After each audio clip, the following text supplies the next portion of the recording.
नमस्कार मित्रों, जय श्री राम। मित्रों, हनुमान जी को हम एक बाल ब्रह्मचारी और राम भक्त के रूप में जानते हैं, मगर क्या वे अविवाहित थे? ये शायद सच नहीं है।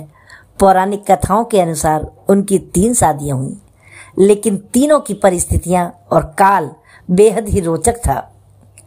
कहा जाता है कि हनुमान जी की पहली पत्नी सुवर्चला थी, जो सूर्यदेव की पुत्री थी।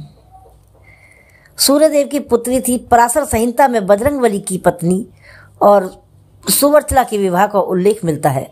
रुद्रावतार हनुमान जी सूर्य के शिष्य थे। ऐसे में सूर्यदेव को उन्हें 9 विद्याओं का ज्ञान देना था। 5 विद्याएं तो हनुमान जी ने ग्रहण कर ली, लेकिन बाकी बची 4 विद्याएं कोई विवाहित ही उन विद्याओं को ग्रहण कर सकता था। ऐसे में सूर्यदेव ने हनुमान जी को विवाह के लिए सुझाव दिया और विवाह के लिए हनुमान जी के लिए अपनी पुत्री सुवर्चला को चुना। सुवर्चला सदैव ही तपस्या में लीन रहती थी और अपनी शिक्षा को पूरी करने के लिए हनुमान जी को सुवर्चला से विवाह करना पड़ा और इस विवाह के बाद सुवर्चला सदा के लिए तपस्या में रत हो गई। हनुमान जी के 2 विवाह और हुए थे। पौम चरित के एक प्रसंग के अनुसार रावण और वरुण देव के बीच एक बार बहुत भयंकर युद्ध हुआ था। युद्ध के दौरान वरुण देव की ओर से हनुमान जी लड़े थे रावण से और रावण के सभी पुत्रों को बंदी बना लिया था। कहा जाता है कि युद्ध में हारने के बाद रावण ने अपनी दुहिता अनंग कुसुमा का विवाह हनुमान जी से कर दिया था। इस प्रसंग का उल्लेख शास्त्र पौम चरित में मिलता है।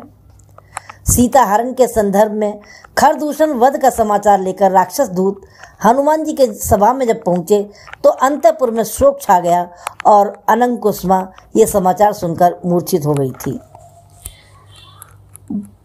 इनका तीसरा विवाह वरुण देव की पुत्री सत्यवती से हुआ था। कहा जाता है कि रावण और वरुण देव के बीच में जब युद्ध हुआ था तो हनुमान जी ने वरुण देव को विजय दिलाई थी और इससे प्रसन्न होकर वरुण देव ने हनुमान जी से अपनी पुत्री सत्यवती का विवाह कर दिया था। शास्त्रों में भले ही हनुमान जी के इन विवाहों का उल्लेख होता है, लेकिन ये तीनों ही विवाह विशेष परिस्थितियों में हुए थे। ये भी कहा जाता है कि हनुमान जी ने कभी भी अपनी पत्नियों के साथ वैवाहिक संबंधों का निर्वाह नहीं किया। वे तो आजीवन ब्रह्मचारी बने रहे और राम भक्ति में ही हमेशा लीन रहे। तो मित्रों, ये थे हनुमान जी के विवाह की कथा। आगे भी इसी प्रकार की हम कथाएं लेकर आते रहेंगे। बस आप हमसे इसी प्रकार जुड़े रहें, कमेंट करते रहें, हमारे चैनल को सब्सक्राइब कर लें और हमें लाइक देते रहें। जय श्री राम। नमस्कार।